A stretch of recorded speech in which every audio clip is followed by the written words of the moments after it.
Bao Island Storyteller, Journey to the West.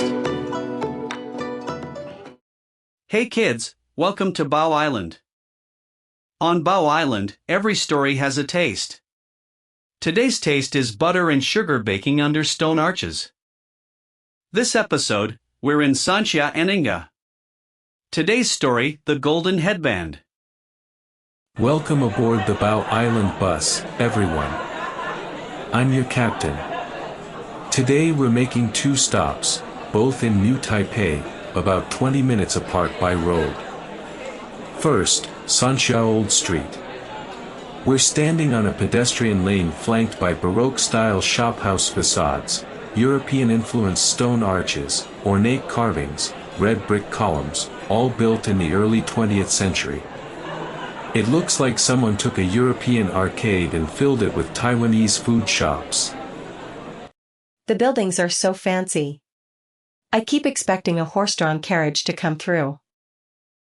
Sanxia was a wealthy trading town. Indigo dye and camphor were produced here and shipped to Japan during the colonial era.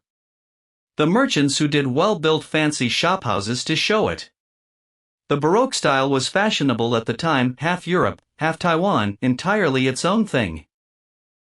And then later we're going to Yingge? Yingge, the ceramics town. One long street lined with workshops and galleries, every kind of clay vessel and glaze you can imagine. Pottery. I have actually tried pottery before. My bowl collapsed. The clay is unforgiving. The clay was very honest about my limitations. There's something here, the whole lane smells of it, butter and sugar and hot stone arches, something coiled and golden baking in the oven, waiting to be unspiraled. Excited, what is it? Tell me. Take a guess. Mouth full, let me take a bite first.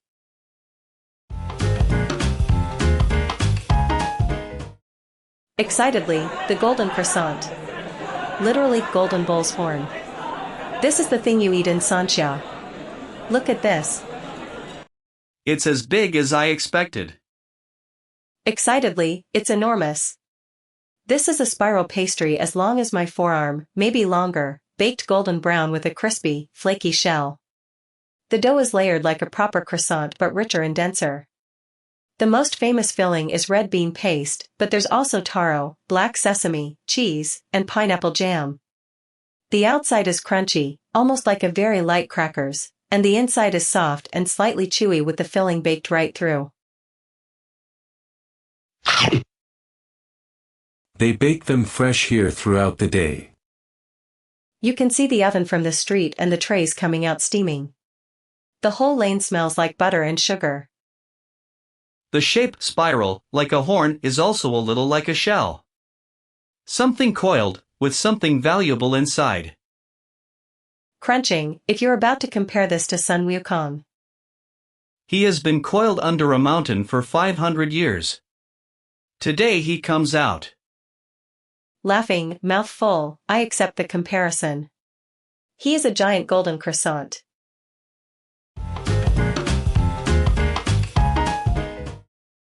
When we left Sun Wukong back in episode 6-7, he had fought the Buddha, lost a bet, and was sealed under 5 Elements Mountain. 500 years ago in the story. The seal is a strip of paper blessed by the Buddha himself, fixed to the top of the mountain. Sun Wukong can push with all his strength, can't move it. The mountain presses down on him. He can stick his head out, and his hands, just barely. Local earth gods bring him wind-dried iron pellets to eat and molten copper to drink when he's thirsty. Horrified, iron pellets and molten copper? That's all that keeps him alive. For 500 years. For 500 years. Quietly, I cannot imagine what that does to a person. Or a monkey. You've heard of people who get out of prison after 10, 20 years and they're changed. Sun Wukong was trapped for 500. By any measure, he should be broken. Hollow. But he's not, is he? When Tang Monk finally comes riding up the mountain path and hears a voice yelling from under the rock, Sun Wukong's first words are, "Master! You're finally here! Let me out!" Laughing, 500 years. First words, "Let me out." He's still himself. He was waiting. He never stopped waiting.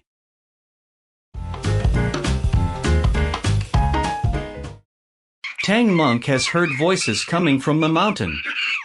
He circles it carefully. And then, from a crack in the rock, a hand shoots out, waving frantically. Laughing, a hand. Tang Monk peers into the crack. Two bright, fierce eyes look back up at him. A voice, "Master. I've been waiting so long. Take the paper off the top of the mountain, and I can get out." Tang Monk is probably quite startled. He's been alone on a dangerous road for weeks. He sees a hand sticking out of a mountain. Most people would run. But he doesn't. He climbs to the top. He finds the seal, a golden strip of paper with Sanskrit writing. He bows before it, recites a prayer, and peels it away. It just comes off? For him, yes. The seal was waiting for the right person. Tang Monk's virtue, sincerity, his mission, all of it made him the key that the lot was designed for. That's beautiful. Then, a massive rumbling. The mountain splits. The ground shakes. And out leaps Sun Wukong, 500 years worth of contained energy, released in 1 second. Excitedly, he's out.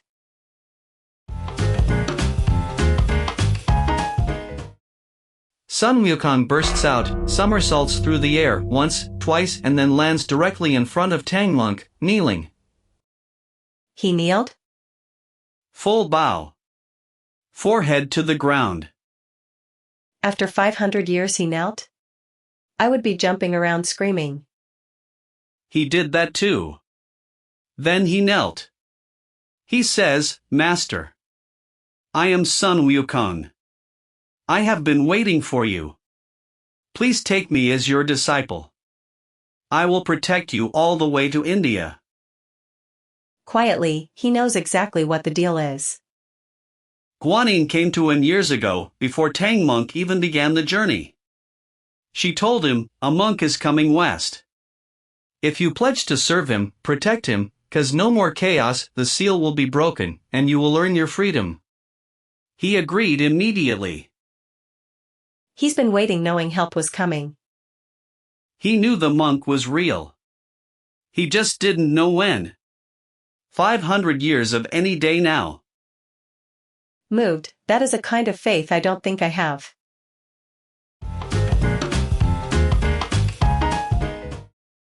Let's head to Yingge. 20 minutes drive, the Ceramics Street is right as you come into town. The whole street is just pots? Every shop is a workshop or gallery. You can watch potters throwing clay through the windows. You can try it yourself at several studios along the lane. I know how this ends for me. My bowl collapses and the potter politely says not bad while fixing my disaster. There's a skill to feeling the clay. You press, it responds. You overpress, it collapses. The whole thing works on the same pressure. Not too much, not too little. Thoughtfully, Sun Wukong's problem in the old chapters was too much. Too much force, too much ambition, too much wanting. And Tang Monk's coming problem will be too little. He can be too gentle, too forgiving, too reluctant to act. So the two of them together are the right amount? In theory. Getting to that balance is the journey. The clay teaches you that getting the pressure right takes practice. And a lot of collapsed bowls.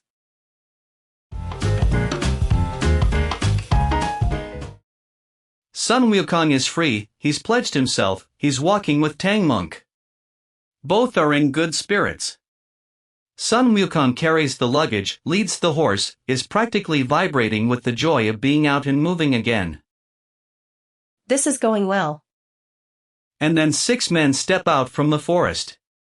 Bandits. Already?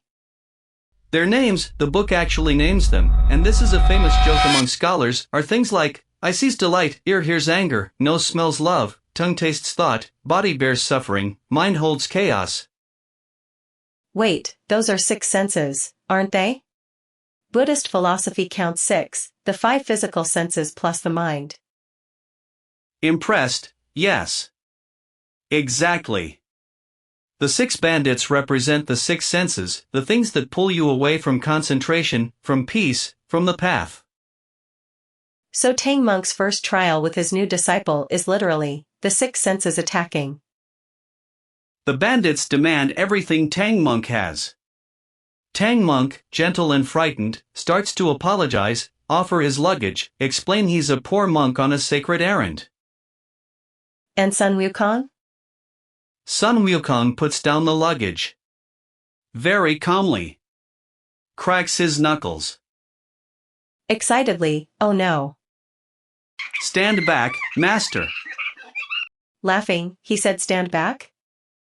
He kills all 6 of them. Very quickly. Very thoroughly. Pause, oh.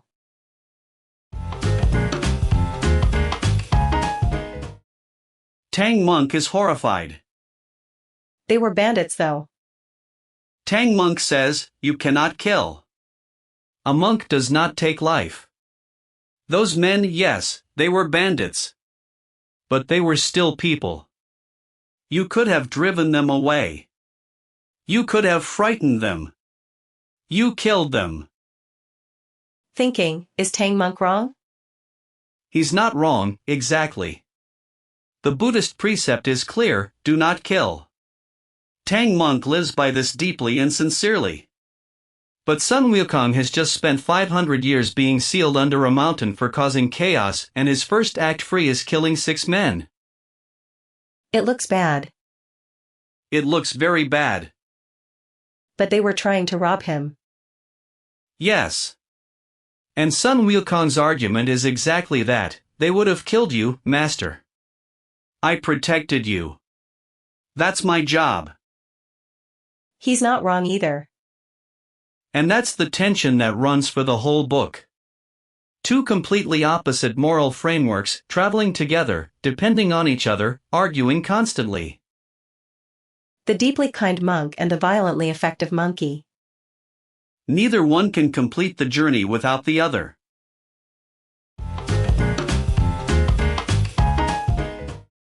After the scolding, Sun Wukong is furious. Of course he is. He just got out of 500 years of imprisonment and the first thing his new master does is tell him off. He says, not very politely, fine. If you don't want my help, I'll go elsewhere. And he does a somersault straight up into the sky and disappears. He left. He lands on the Eastern Sea, sulking magnificently. He finds the Dragon King of the Eastern Sea and tells him the whole story over tea. Laughing, he sulked at a dragon's tea party? The Dragon King listens patiently. Then he tells a story. Once there was a man named Zhang Liang. He served an old master who was very demanding and often humiliating. He did it for years without complaint.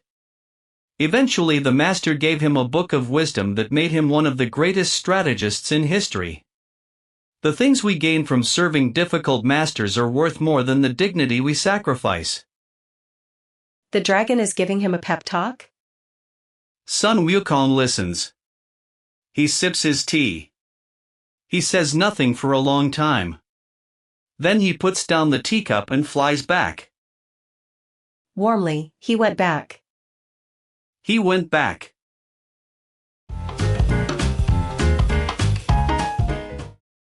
Meanwhile, Tang Monk is stranded on the road, no disciple, no Sun Wukong. An old woman appears beside him.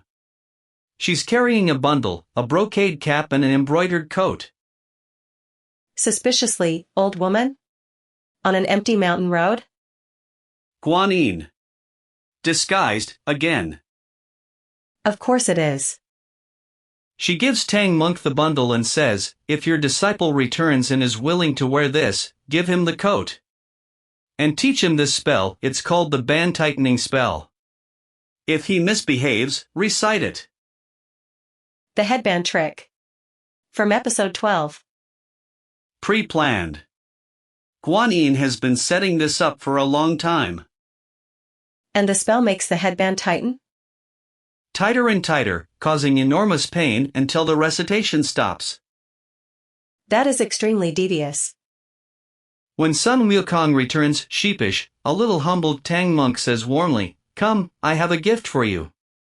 This cap, it suits you. Try it on." He didn't warn him? He said, "It's a gift. Very stylish." Laughing, very stylish. He tricked him. Sun Wukong puts on the cap. The moment it's on his head, it shrinks. Tight. Like a band of iron. Fixed. He pulls, he claws, he rolls on the ground. He cannot get it off. Wincing, ow.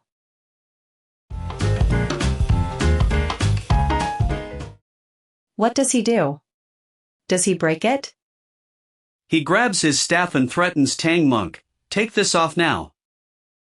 Reasonable response, honestly. Tang Monk recites the spell quietly, quickly, under his breath. The band tightens. Gasping. Sun Wukong collapses. He rolls, kicks, screams. He demands Tang Monk stop. Tang Monk stops. Sun Wukong lies there, panting. Quietly, he can't fight it. He could destroy a mountain. He could fight 100,000 heavenly soldiers. He cannot remove this band. Not through force. Not through magic. It was made to hold specifically him. Slowly, that's terrifying. Something designed specifically for you that you can't fight. He tries one more time. Points his staff at Tang Monk. Tang Monk recites. Sun Wukong goes down again. Quietly, okay. Okay. He gets it. He drops the staff. He stands up slowly. He looks at Tang Monk. What does he say? "Who taught you that spell?" Laughing softly, he already knows it wasn't Tang Monk's idea. Tang Monk says, "I've always known it." Technically not a lie. Sun Wukong looks at the sky. He knows Guanyin. He knows exactly what this is. He knows he's been managed. And he knows he can't fight it. So, what do you do when you can't win by force? Pause, you figure out a different way. Which is actually the lesson of the whole journey.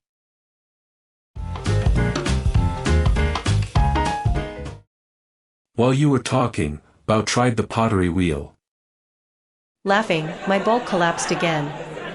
But then the potter helped me, and we made it together. It's a very lopsided cup.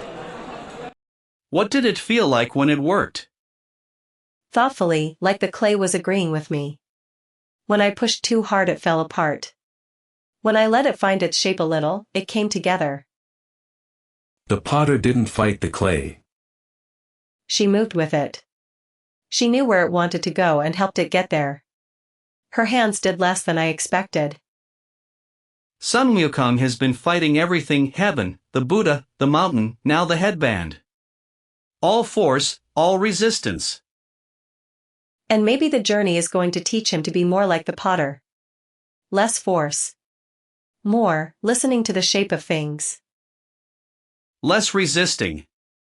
More working with. Holding her lopsided cup, I'm keeping this cup. It's mine. It has character. It has a lot of character. Mostly on one side.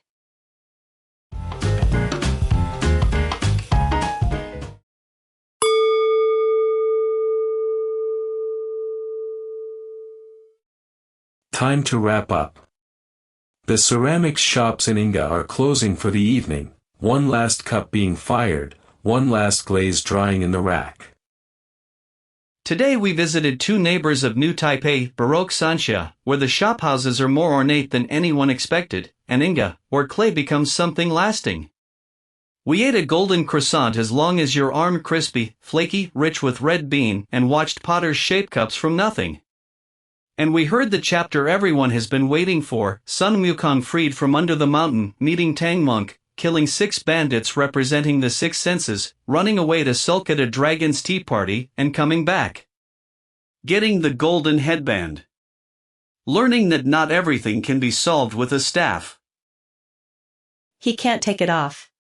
It's on him forever. The headband is the reminder.